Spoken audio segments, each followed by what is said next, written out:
আসসালামু আলাইকুম। ফেসবুকে একটা নতুন আপডেট আসছে, দেখতে পাচ্ছেন এই আপডেটটা কিন্তু নতুন আসছে, এটা কিন্তু অনেকেই পাইতেছেন না। বাট আজকের এই ভিডিওতে দেখিয়ে দেবে কীভাবে এই ফিচার্সটা এই আইকনটা আনতে পারবেন। এই আইকনটা কিন্তু অনেকেই আনতে পারতেছেন না, বাট অনেকের কিন্তু ফেসবুকে এই আপডেটটা নতুন আসছে। অবশ্যই একটা সেটিং করতে হবে, সেটিং করলে কিন্তু এই আপডেটটা পাইবেন। এই আপডেটটা পাওয়ার জন্য অবশ্যই আমাদের সেটিং করতে হবে। অবশ্যই আপনার যে ফেসবুক অ্যাপসটা আছে সেটা ওপেন করবেন। প্রথম ওপেন করার পর এখানে দেখতে পারবেন কিন্তু এই আপডেটটা নাই, এই আইকনটা নাই এখানে। বাট এই আইকন আনার জন্য অবশ্যই আমাদের সেটিং করতে হবে। সেটিং করার জন্য অবশ্যই এই তিনটা ডট দেখতে পাচ্ছেন, এই তিনটা ডটের উপরে ক্লিক করবেন। ক্লিক করার পর তারপর এখানে দেখতে পাচ্ছেন সেটিং আইকন, সেটিংয়ে ক্লিক করবেন। সেটিংয়ে ক্লিক করার পর এখানে দেখতে পারবেন শর্টকাট, এটার উপরে ক্লিক করবেন।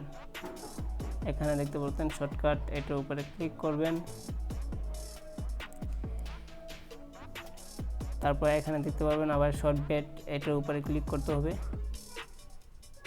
এটার উপরে আবার ক্লিক করবেন। ক্লিক করার পর এমন একটা ইন্টারফেস দেখতে পারবেন, তার তো সব দেখতে পারবেন। অটো আছে তার জন্য,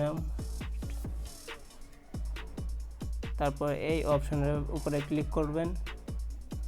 এটার উপরে ক্লিক করবেন এটার উপরে ক্লিক করার পর এখানে দেখতে পারবেন অটো আছে, বাট এটা পিন করতে হবে। এখান থেকে হাইডও করতে পারবেন। অ্যান্ড এখানে দেখতে পারবেন প্রিন্ট আছে, এই প্রিন্ট অটো অ্যান্ড হাইড, এটা কিন্তু আমাদের অটো আছে, অবশ্যই আমাদের প্রিন্ট করতে হবে। প্রিন্ট করার জন্য এই পিনে ক্লিক করবেন। ক্লিক করার পর এখান থেকে টিক মার্ক করে দিবেন। টিক মার্ক করার পর তারপর দেখতে পারবেন এই অপশনটা কিন্তু উপরে চলে গেছে, এটা আগে এনে ছিল, এখন কিন্তু উপরে চলে গেছে।